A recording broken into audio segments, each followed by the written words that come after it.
Do you start your week listening to the business side of music? Well, I do.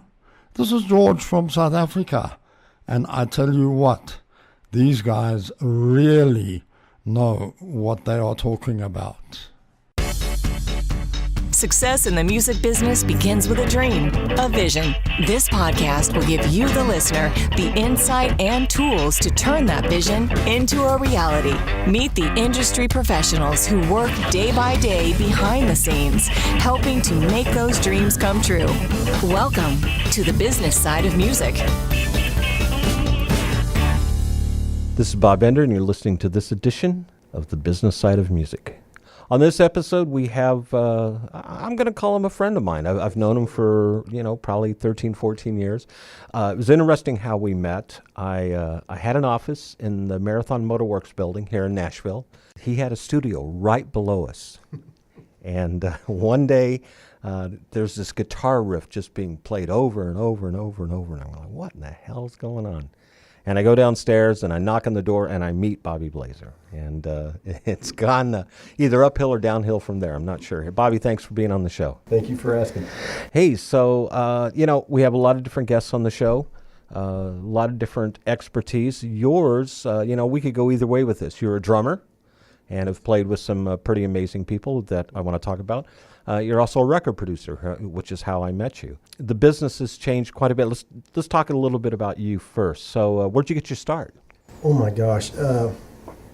I grew up in church. My dad's a preacher, so I grew up Pentecostal, Southern, so music was everywhere. Right. And he used to go to radio stations when I was a little kid, and I'd follow him in there. And I would hear the music coming out of speakers, and I knew the musicians had to be around here somewhere, so I'd just go looking for the musicians. I didn't get that it was on a little, it was like I was too young. I was like, come on, there's got to be musicians. So my fascination with music started really early, and then I started playing on stage, and then...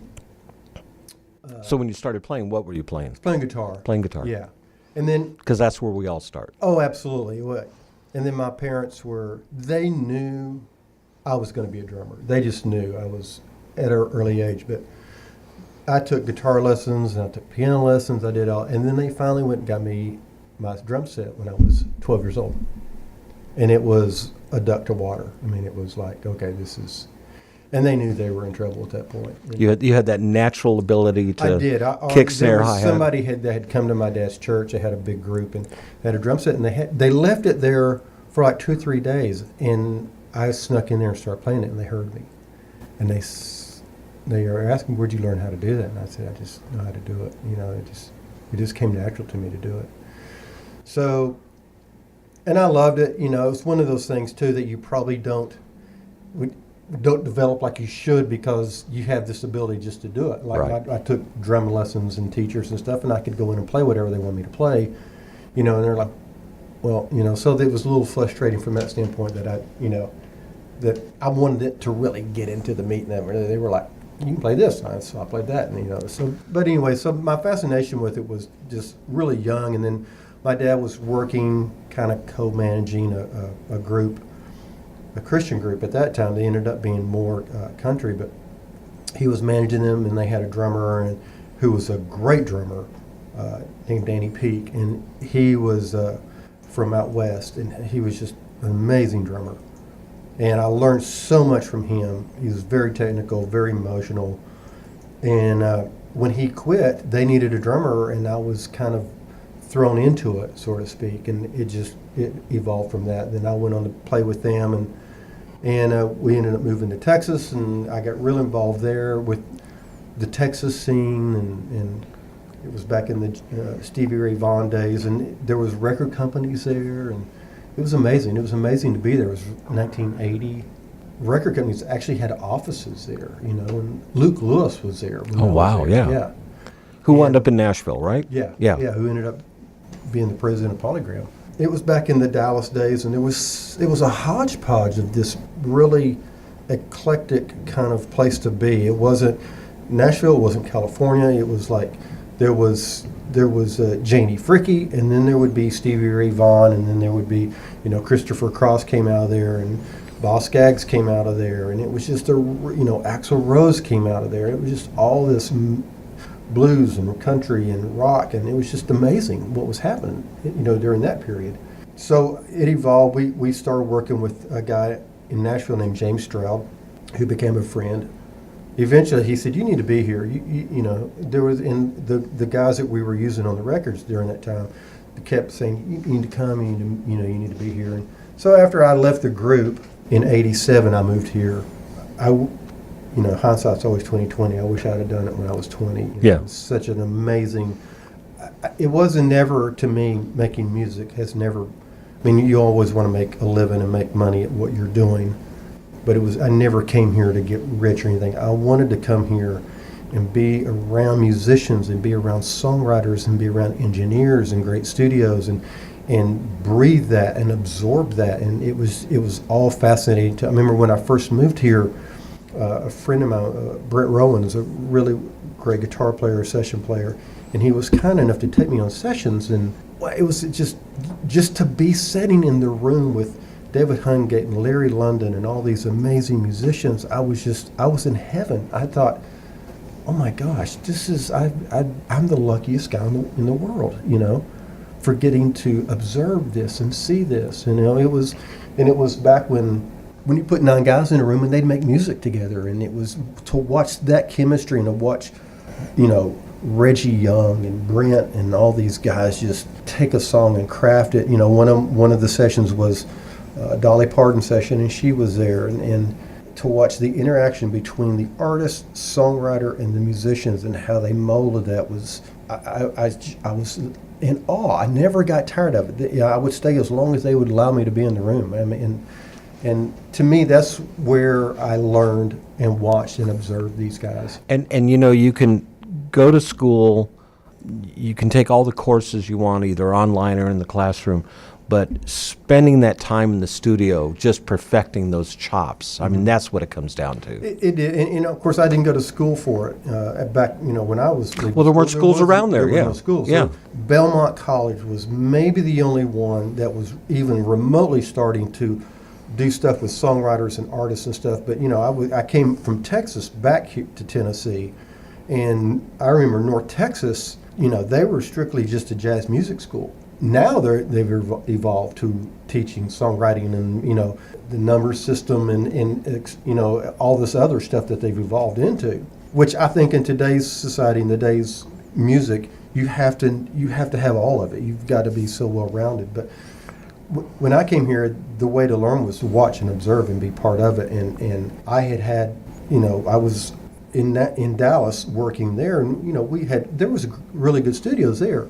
But it wasn't Nashville, and it wasn't those players. Right. And it wasn't, somebody pushing you to the next level and going, come on, you got to get better than this. You got to, come on, Yeah, that's interesting you bring that up, because one of the things that I say to people, who say, hey, I'm a guitar player, I'm a bass player, or keyboard player, drummer, I want to further my career, and I live in such and such city.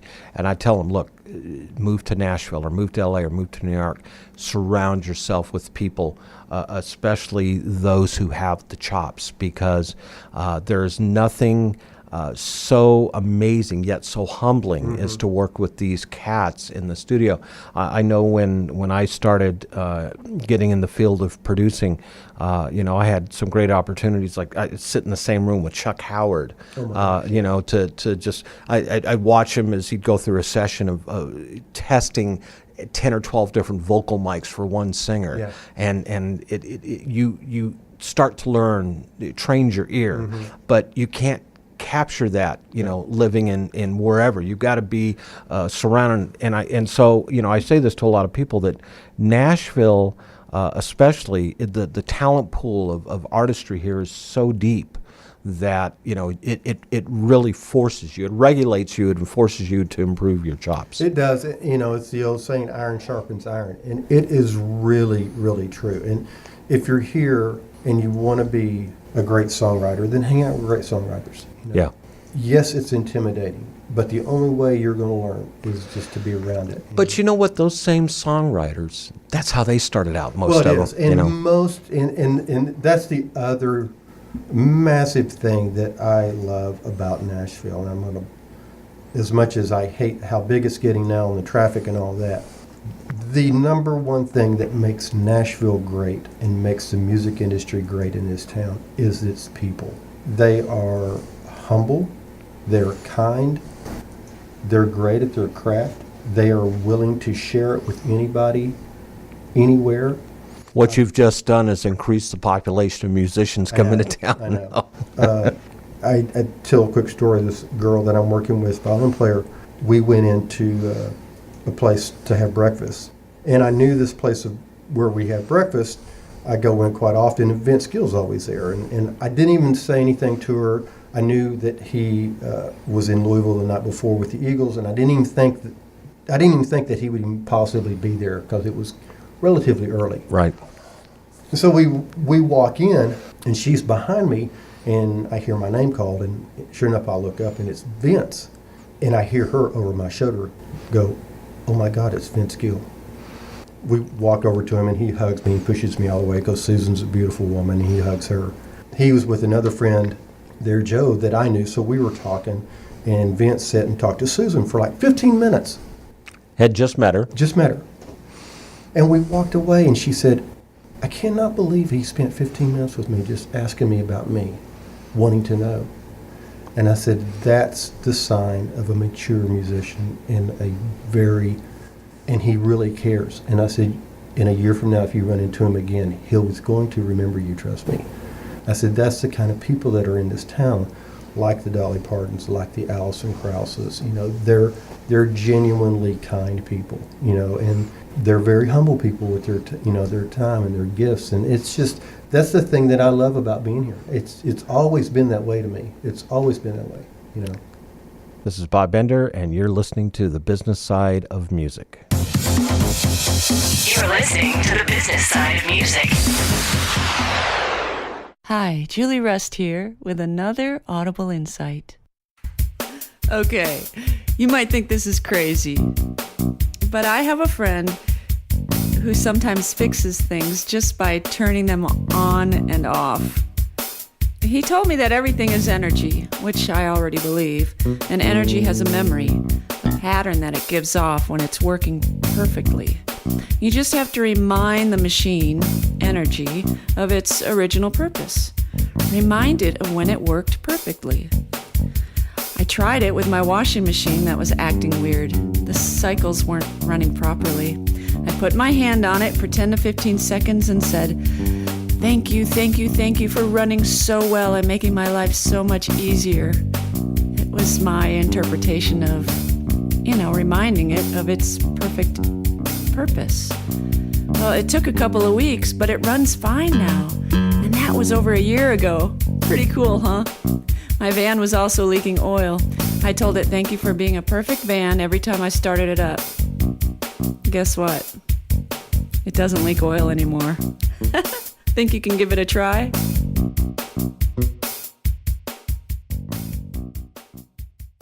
This is Julie Rust. To hear more Audible Insights or listen to my music, visit me on the web at julierust.com.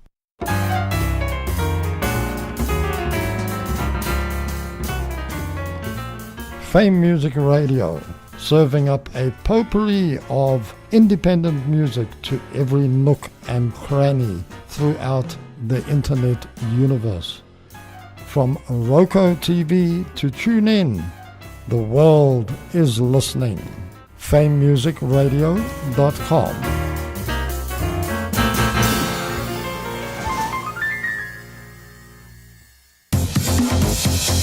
You're listening to The Business Side of Music. This is Bob Bender. You're listening to The Business Side of Music. We're in the studio today with friend, drummer, and producer, Bobby Blazier. Bobby, thanks for being on the show. Thank you. I think, we were talking about before the break how approachable some of these artists are. Most of them are. I know that living in the Hendersonville area where I did for so many years, I'd be in Kroger and there'd be Ricky Skaggs in the aisle, there'd be Marty Stewart or one of the Oak Ridge Boys or Lori Morgan, whoever. And, that's the thing. They're just regular folk. You know, a lot of people see them on stage and think they're superstars, and they are in their own right. But, you know, they're just normal folk, and they are. They're just genuine, and they're friendly, and they'll say hi to you.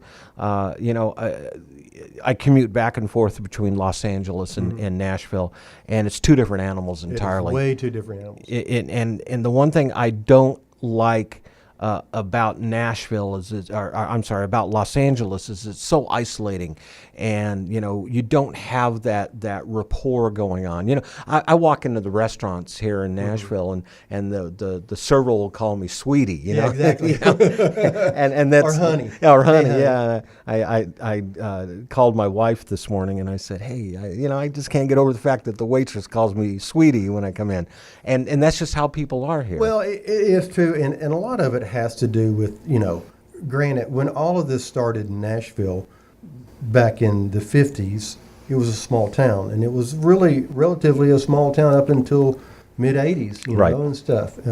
The area was not that big, you know, it was just everybody knew. I mean, there was on Music Row, there were 5 or 6 places that you would go get lunch. So you ran into everybody there, and you would see everybody. Everybody knew what was going on in every studio, and it was that kind of. In L.A., it's not that way. If you talk to any of the people that moved there, you know, it's like you didn't do a 10 at one place and a 2 at another, and you just didn't do it. It just didn't work out that way because there was no way to physically get there because it's an hour. Yeah, you might have one session. Yeah, you might have a session in the Valley, and then you'd have a session in downtown Hollywood, and another one in Burbank. Yeah, you're right. Just traffic would prevent that. It could be an hour to 4 hours, depending on the traffic day. Yeah, you know, and I first came to Nashville in 1987. I came here on a tour, and got to go down Demumbrian Street back then, and of course you had the Shoney's. With the Shoney's, and the restaurant and the hotel, and that right next to that was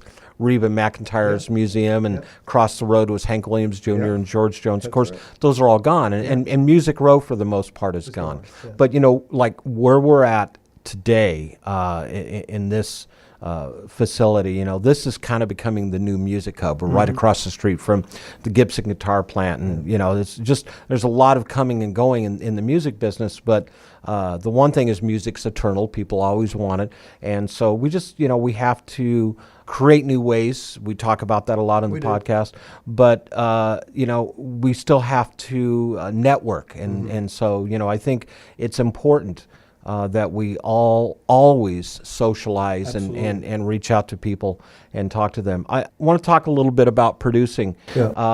So one of the things that we discuss so much these days is, especially with Vinny, we talk about independent artists because that's who we work with. You know, the label roster isn't what it used to be. The label artist or act isn't what it used to be.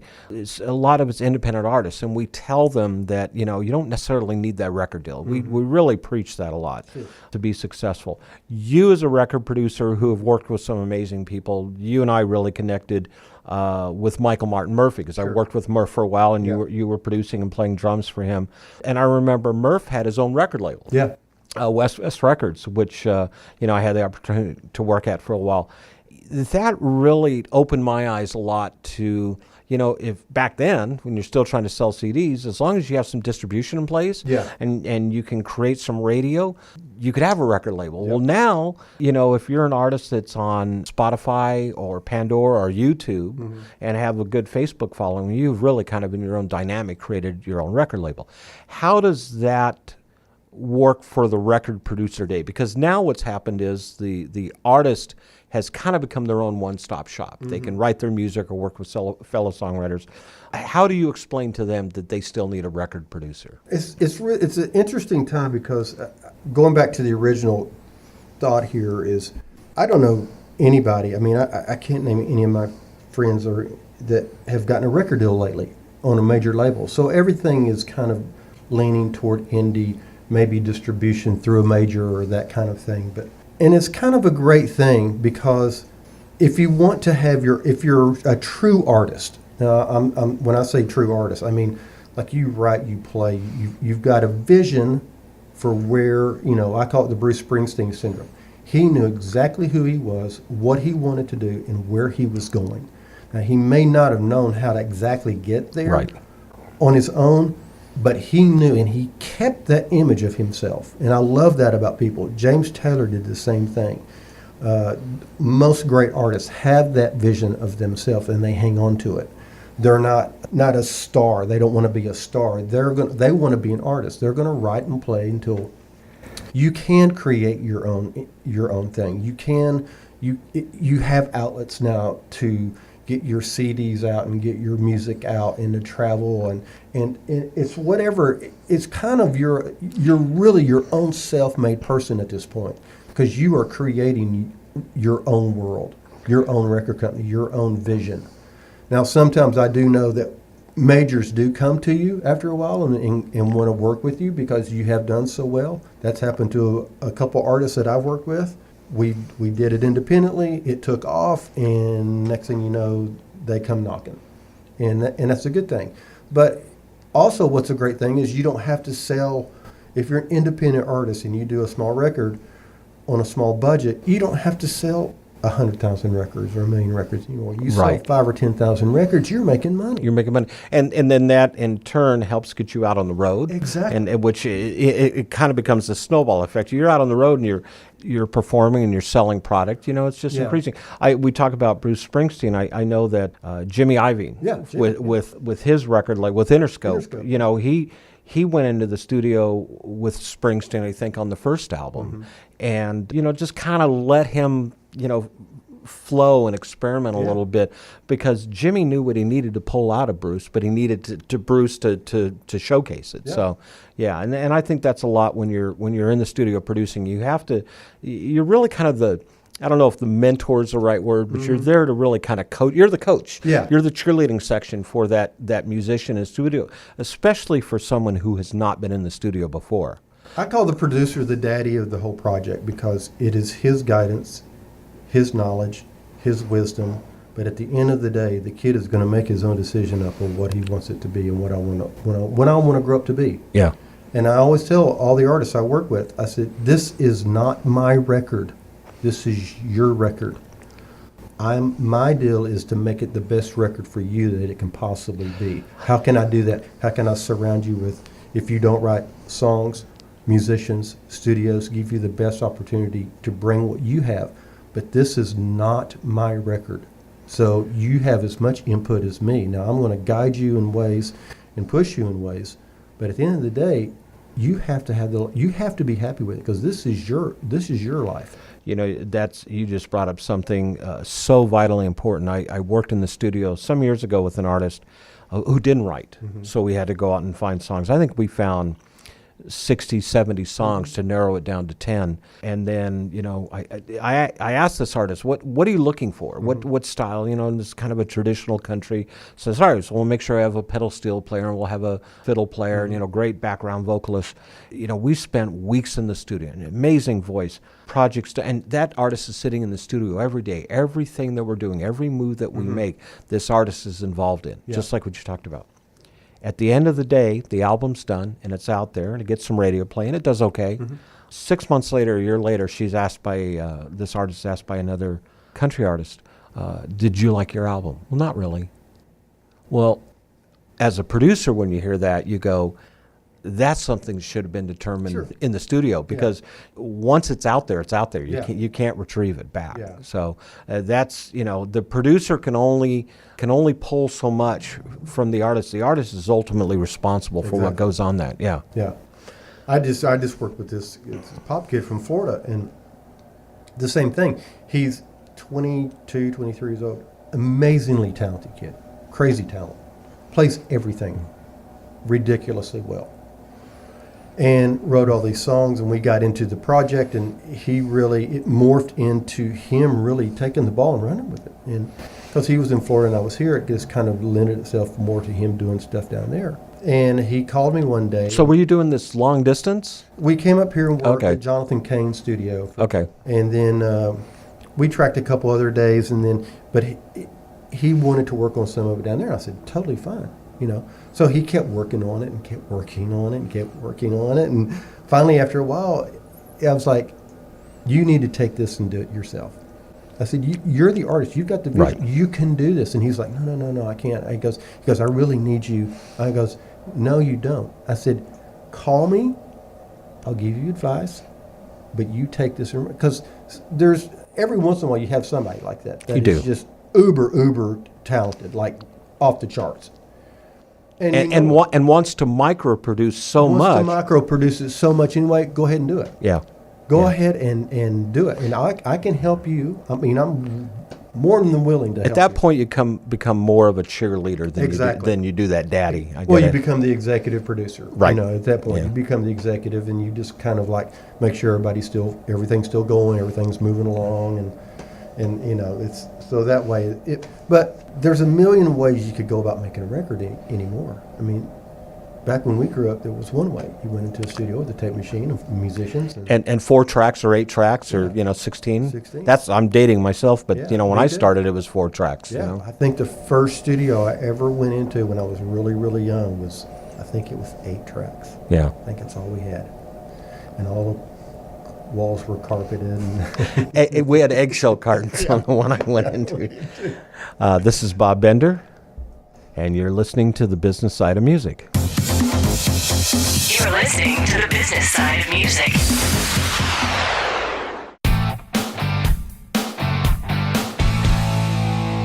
Hi, this is Vinny Rebus, the founder of Indie Connect. Our goal is to ensure that you have the knowledge, the tools, skills, resources, and connections that you need to develop a profitable and long-lasting career in music.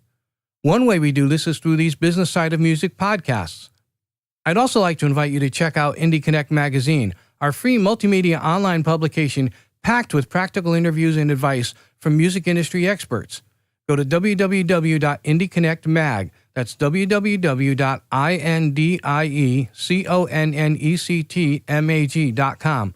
Let us walk with you and guide you every step of your musical journey.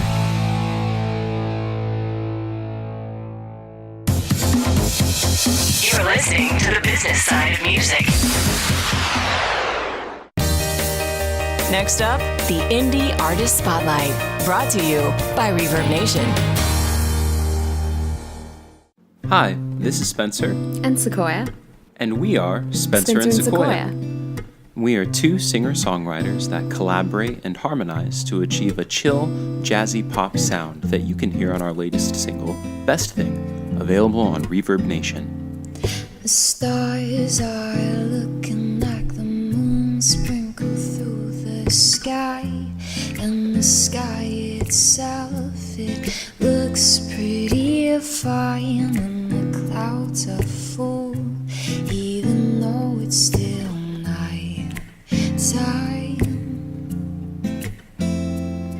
The birds are singing, make the sounds look pretty, and I see reflects this big city, and the lights made by men will never outshine your room. My memories are you're the best thing that's ever happened to me. Come to my heart, you know everything, and I want to know all about you. Ooh, no, you're everything that I'll ever need, even when life gets so frivolously complicated.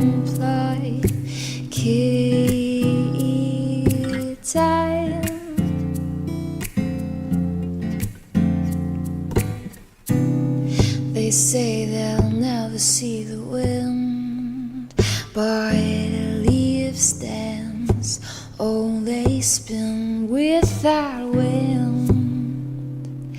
So can't you see it? See it? They say that they'll never see you, but they'll always look outside their windows, not a picture painted by the fingers of a man, 'cause it can never never stand for you.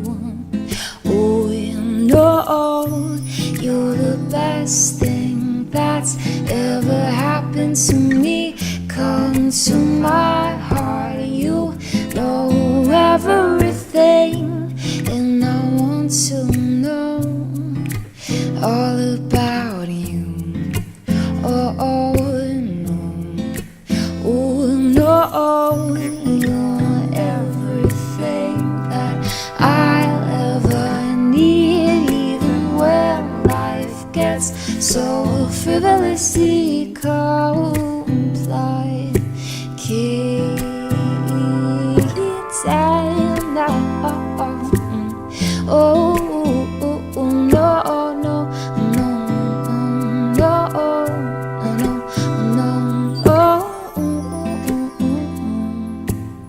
We are Spencer and Sequoia, and we're members of Reverb Nation. You're listening to the business side of music. This is Bob Bender. We're back with Bobby Blazier here in the studio. You're listening to this edition of the business side of music here in Nashville, Tennessee. You know, I think finding artists, you know, that's the future of this business. You know, my wife loves to watch Dancing with the Stars, and she goes, God, there's this amazing dancer on there by the name of Lindsay Sterling. Mm-hmm. And I'm going, you know, she goes, well, I don't know who she is. And I said, go to YouTube. Yeah, she's a dancer that plays violin. Yeah. She's amazing. Yeah, she's an expressionist. Yeah. You know, musician. Pentatonics is the same way. There's all these groups that are amazing artists, musicians, that are being discovered on anything but radio. Exactly. That's how today's people, you know, the people are finding out about these artists, and it's an amazing way to do it. It is. It is. Incredible. Yeah. Where do you see the role of the producer? I had Rick Lloyd on some episodes back, and we talked about the future of the recording studio. And you know, it's when you and I started, you know, we had racks and racks of gear. Now everything is a plug-in that, you know, you put on Pro Tools. Carrying a suitcase or a little pack all on. Yeah, and you know what? In many cases, it's almost just as good. Yeah. You know. Yeah. But the role of the producer, do you feel like it's becoming a little more interactive? You're getting a little more involved than just being a producer? Yeah, definitely artists, when they come to you now, you are not only the producer, but you're the advisor, and you're the manager, and you're the marketer. And the hand holder. And the hand holder, and the, you know, it's incredible, you know, the things that you have to do. Absolutely. You learn that Absolutely. Stuff, yeah. So you have to, you know, I said, in my world, you have to adapt to just about everything, you know, how to be mommy, how to be daddy, how to be, you know, because the artists that we're working with, it's emotional. It's so emotional. Oh, and, boy. Especially when it comes from that place of pain. I was watching, there's a great documentary on Access Channel on Imagine, John Lennon. And so, you know, you follow the Beatles, but there were so many things that I didn't know about John, and his mom and dad basically, his dad left, and then his mom left to go find work, and he was raised by his aunt. And then when he was about 16 or 17, his mom kind of came back into his life. And they were just starting to get together when she was hit by an off-duty cop that was drunk and killed her. Oh, my gosh. Right when he got to know, right when he's starting to know her. And the songs show that, and I'm pretty sure that George Martin had a lot to do with those emotions and them coming out and being willing to talk, you know, able to talk to him and stuff. And I'm like, when you're an artist, a true artist like that, your emotions are all over the map. I mean, people are anyway, but artists just seem to have that emotion that just kind of will skyrocket and then nosedive like a plane going down in flames, you know. There's hardly any level ground for them. It's just, you know, it's one or the other. And so you have to learn to be all those things. You have to learn to be daddy, producer, and you know, especially in today's world, to me, because I'm working with a country girl. I'm working with a kind of a Christian artist, rock guy. I'm working with this pop kid from Florida and Susan. And I mean, it's all over the map. You have to adapt anymore to be in this industry anymore. Well, and that's the other thing too, because music has become more universal. It's more of a worldwide phenomenon now. You're not, you know, for the most part, because of YouTube and other platforms, you're not just going to break in Philadelphia, Pennsylvania, or Denver, Colorado. You have the opportunity to reach a universal market. I know on the podcast, we just got a response from someone in Ireland, you know, listening to the podcast, and I told Vinny, I said, man, that's so cool. You know, we're overseas now. I think that, you know, you're right in working with all these different genres and styles. You have to be able to adapt, because sooner or later those are all going to kind of come together in a project anyway. Exactly. One project that I think was a little different, at least, you know, from the standpoint, was Michael Martin Murphey. Yeah. And boy, you talk about a traditionalist, and you and correct me if I'm wrong, but you don't call Michael Martin Murphey a country artist because he's a cowboy. Yeah, I mean, I don't even know what to call Murphy anymore. Yeah. He when I got introduced to Murphy, it was his first record, which was Geronimo's Cadillac, and it was this country rock. You know, it was what was going on in the '70s. It was kind of Eagle-ish, you know, so to speak. You know, it was Jackson Browne and James Taylor. All those guys kind of had that singer-songwriter thing, and Murphy was definitely coming. I mean, he lived on the West Coast for a while, but he's a Texas boy. And then, you know, he went through his period where it was country. You know, he came and he was. But Wildfire wasn't a country song. I mean, that was being played on pop radio. Yeah, I know, it's crazy. So he's kind of covered the spectrum of everything. I mean, he really. I mean, his. We got a Grammy nomination 4 years ago, and it was for a bluegrass record. Go figure, you know. But he's kind of. Well, he is the personification of a cowboy. When you meet him, I mean, it's the real deal, you know. It's and, absolutely. You know, that hat and bandana and boots that he's wearing, that's not a gimmick. That's him. He's out. In fact, I remember I was on the phone with his agent one day. We were putting Murphy on the late night show with David Letterman. Yeah. And and of course, Murph doesn't fly. You know, he's one of those guys that drives. And I remember saying to Murph, you know, hey, we're going to get this all put together and get it set up, and I'll call you in a week or so to give you all the details. And he said, Bob, I'm going to be on a cattle drive. And I said, well, just take your cell phone with you. He goes, where I'm going, there ain't no cell towers, Bob. You know, and that's just kind of him. It's the real deal. And he's still that way. He lives up in the corner, the northwest corner of Colorado, where Colorado meets Wyoming.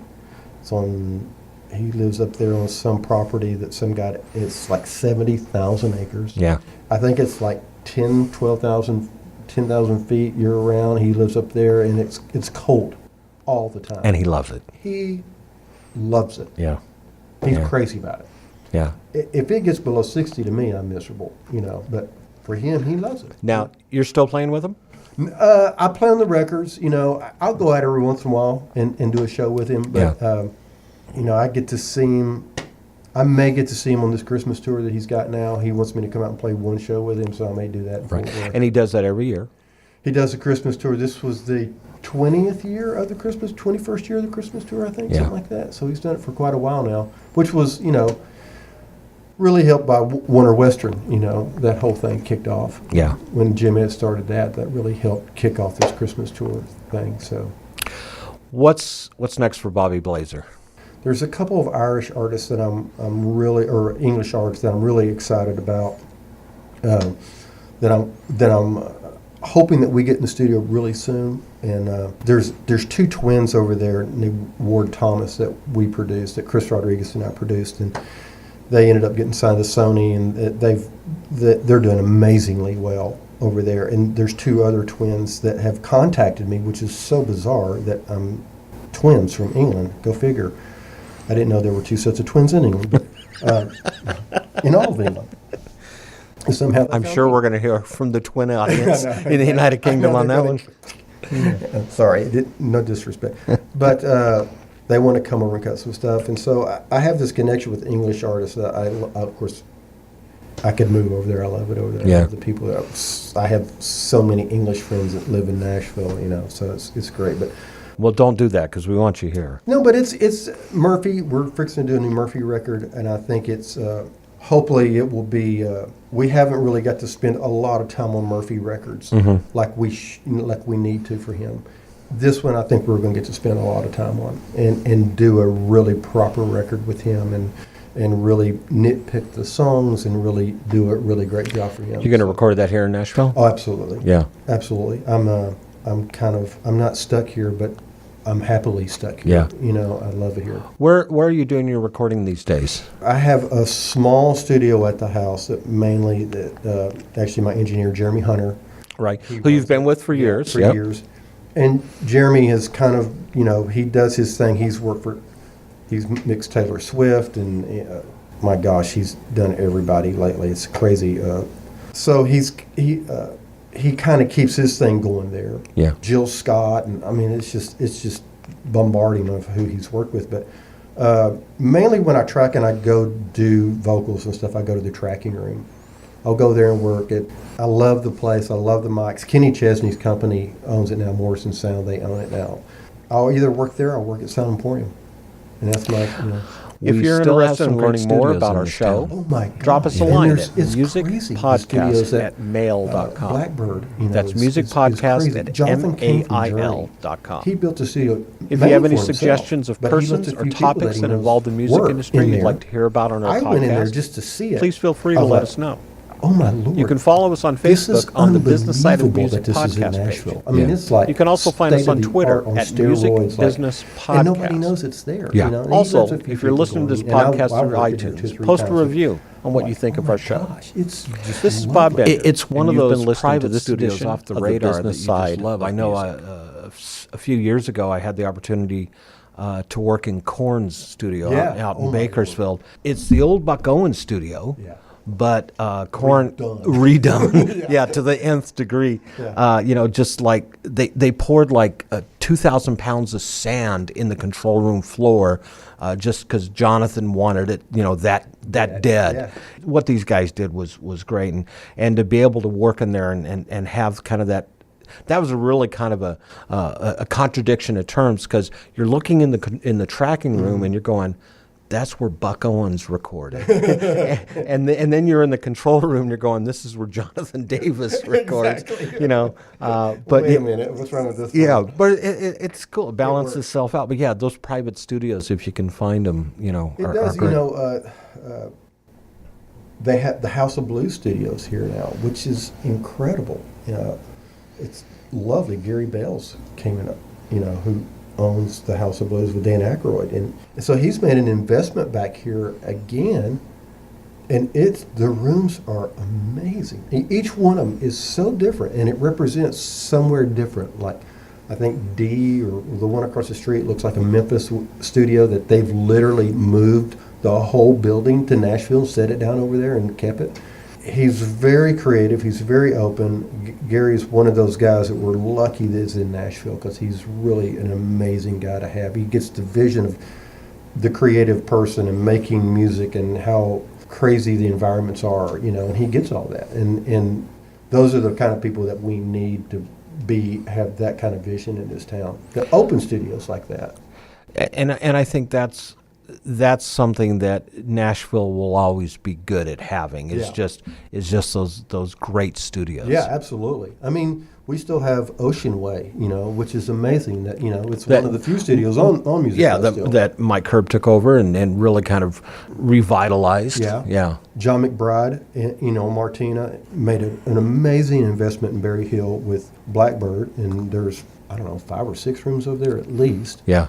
And then there's a lot of the old studios that are still over there, like Treasure Isle, and there's all those places over there. So Berry Hill's kind of become the music grow in some ways, and a lot of people have put studios in their house because they can anymore. They can. And I think that's the other thing, too, that people need to realize, is that Nashville is not just country music, or it's just not gospel music. No. It's, when you have, you could be sitting at a restaurant and look over and there's one of the guys from Kings of Leon, or there's somebody from Metallica, or, there's an influx of different styles of music coming into this town. And it's funny because when I moved here, of course I was really young, I always envisioned in my mind that it was country and Christian music that was here. But if you do your homework and you find out, when the Everlys were recording here, they were considered pop. So was Orbison, so was Cash. Conway Twitty was considered rock and roll. And then it rolled into the Bob Dylans. And then I remember it rolled into Kansas recording here. And then it just kept on going. And people have always, I remember one of the first years I moved here, or second year I was here, a buddy of mine was going out to Franklin. And he said, yeah, I'm going out to the studio out there. And I said, out in Franklin? He goes, yeah. He goes, it's on a farm out that the guys from Motley Crue built the studio out there. And they secretly come here and go out there and make music and write and stuff. And I thought, that's the wildest thing I have ever. It's crazy. Because nobody's going to bother them. Nobody's going to bother them. They were incognito. Yeah. They could do whatever they wanted to. And I remember Whitney Houston doing that. Whitney Houston used to sneak in the town of Mariah Carey. And then I started finding out producers that I knew were working with them, and they would it just became more and more. And now it's kind of commonplace. You had the Foo Fighters recording here all the time, and Aerosmith's here. Steven Tyler has a place here, and Robert Plant. Richard Marx. Richard Marx is here. Cynthia, his wife, is from here, and it's just kind of the influx of people here is crazy, crazy. It's definitely a musical mecca. It is a musical mecca, and that's what makes it really great. It's just there's so much creativity here. Now the city's kind of caught more of what's going on around the rest of the world, and growing in those ways. But there's even more art coming here, and more of that creativity, which is encouraging to see too. If you pull out the Nashville Scene magazine and just look at the upcoming calendar of acts, we definitely we've got a full roster of talent coming through this town. It's crazy. Yeah, it's amazing. Bobby, thanks for being on the show. Appreciate it. Thank you for having me. Always a pleasure. How can people find you? My Facebook page. Okay. That's where I am. That's pretty much where I am all the time. Good. Or they can email us here. Absolutely. And we can forward on the information. Bobby, thanks for being on the show. Thank you for having me, Bob. All right. If you're interested in learning more about our show, drop us a line at musicpodcast@mail.com. That's musicpodcast@mail.com. If you have any suggestions of persons or topics that involve the music industry you'd like to hear about on our podcast, please feel free to let us know. You can follow us on Facebook on the Business Side of Music podcast page. You can also find us on Twitter at Music Business Podcast. Also, if you're listening to this podcast through iTunes, post a review on what you think of our show. This is Bob Bender, and you've been listening to this edition of The Business Side of Music. The Business Side of Music is the creation of Tom Sabella and Tracy Snow and is produced by Bob Bender for Bob Bender Productions. Co-producer for the show is Vinny Rivas. The Business Side of Music is recorded at Music Dog Studios in Los Angeles, California and Nashville, Tennessee. Production sound designed by Keith Stark. Voiceover and promo by Lisa Busan.